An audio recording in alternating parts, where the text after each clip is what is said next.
Epona was always a bit strange to me in Ocarina of Time. I often found myself so focused on the main quest at hand during my first playthrough that I didn't really focus a whole lot on some of the side aspects. Things like Epona or obtaining Big Round Sword were only things I were drawn into because I saw my older brother spending his time playing, fulfilling them. Epona wasn't needed to complete the main story, and although most players associate her with the mighty jump across the down bridge in Gerudo Valley, you can make it across with a long shot as well. So the whole obtaining Epona thing wasn't something I was immediately interested in. But as time went on and I began to explore the world more and more, I became interested in something else. Rumors began to arise and tie themselves to specific challenges, and players were drawn back to the ranch. Because when you go to Lon Lon Ranch, you actually have another choice besides Epona. And even with this horse, you're capable of challenging Ingo. Of course, try all you want, but you end up losing the race. It isn't until you get Epona that you can finally defeat Ingo and take your prize. But for some of us, that wasn't enough. When we were presented with a challenge, we try our best to see it to the very end. And thus, here we are, gathered here today to talk about how we once thought beating Ingo with a plain horse was part of something bigger.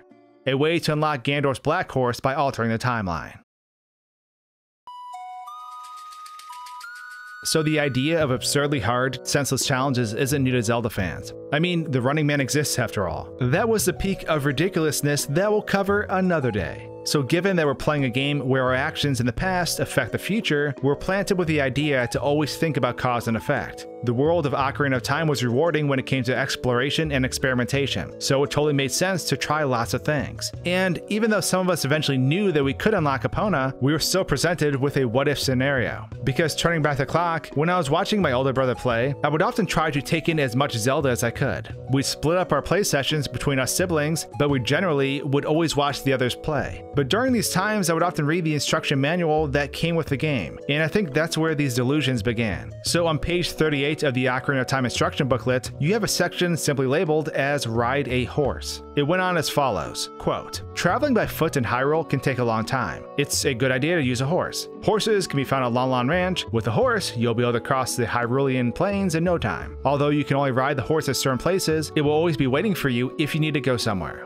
You must do something special before you can ride the horse, and you can only ride it when Link is an adult." End quote. It goes on for another sentence to talk about carrots, but this page alone made me think that choosing a horse to use was up to your discretion. The way it talks about horses and how it vaguely keeps the label at just horse and not Epona certainly made me think so. I mean, everything else is full explained in this instruction book. From every piece of equipment you get on your journey, to the time-traveling characteristics between being a child and adult, to even certain enemies and names you'll encounter. The vagueness of the label of just horse made it seem like you could choose any, or that any one particular horse isn't too important. Obviously, we were introduced to Epona when we were still a child, but the fact that we can race Ingo with a horse that isn't Epona still fed into this belief. But the fact that this task felt impossible due to the horse stalling out always left us feeling like we weren't really good enough, or perhaps we did something wrong. In other games, when we had to lose to a boss or fail a task to progress a story, we at least got satisfaction afterwards. But Ingo just pokes fun at us for looking mad, and offers us a chance at another race. So you bet 50 more rupees and saddle up again. Because you had to pay to lose, it made it feel like it was your fault for losing. Obviously, when we come back with Epona, things certainly change. We smoke Ingo and jump out of the ranch to freedom. Mind you, looking back at it now, this fall should have broken your horse's legs outright. I mean, that's like 30 or 40 feet.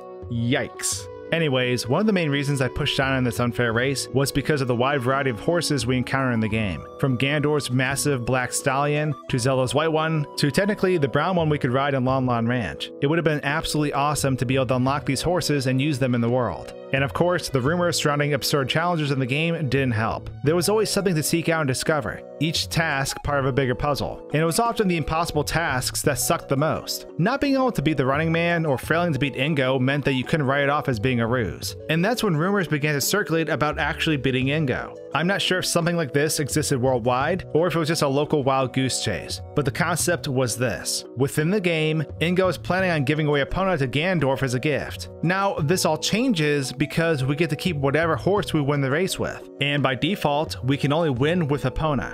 So the story progresses with us winning Epona. But hypothetically, if we were to win with a different horse, technically we should be gifted that horse instead of Epona. So the rumor was that if you actually beat Ingo with a plain horse, this plain horse became your actual horse for the game. Ingo then gave Epona to Ganondorf, like the game had explained in the in-game dialogue, and because he now had Epona to ride, he would then leave his horse at the ranch. Given that Ganondorf had influence over the ranch, this sounded extremely possible. If he's riding his new horse Epona, why not shelter his existing horse at the ranch right outside his giant castle? And this created the situation in which you could obtain Ganondorf's horse that was currently residing in the ranch. A horse that basically had infinite carrots. Now obviously, fast forwarding 2 decades later, and we know this isn't the case. Ingo cannot be defeated through normal means, and even if you beat him through cheating, the story still plays out as if you beat him with Epona. After the race, you'll still be riding the horse you won on, but immediately upon exiting the ranch, you'll be swapped out to be on top of Epona. Some speedrunners skip this entire race altogether, and simply glitch their way over the side of the ranch, which triggers the Epona escape cutscene regardless if you did the race or not. But one thing I do find interesting is that although it was never doable on the Nintendo 64 version of the game, someone did figure out a way to beat Ingo on the 3DS version with a normal horse, and it's actually quite clever. Instead of racing head-to-head with Ingo, they pause halfway through the race and wait for him to get way ahead. Due to how the 3DS processes objects in the distance, Ingo actually gets unloaded when he gets super far away from you. Thus, when he moves over the finish line, it doesn't register that he crossed it. So you can then speed up and clear both races using the same methodology to actually defeat Ingo without using any cheats. Sure, it's a system limitation exploit, but it's pretty darn genius. Upon winning, the same thing happens though. He talks as if you were on Epona, and in the end, you win Epona instead of the horse you were on.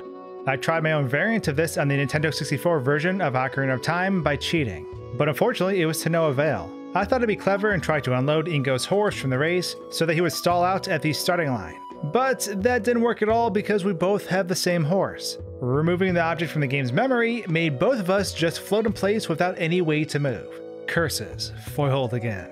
Since that didn't work, I figured I'd try unloading the gate to the actual ranch and race him on the inside of the fence, thus cutting down on the circumference of my entire racetrack. But that doesn't work either, since the checkpoints for the race are only on the path that's outside the center area. Of course, even if these things did work, they just end up as the same result as before. We'd beat Ingo, but Epona would be given to us as a reward instead.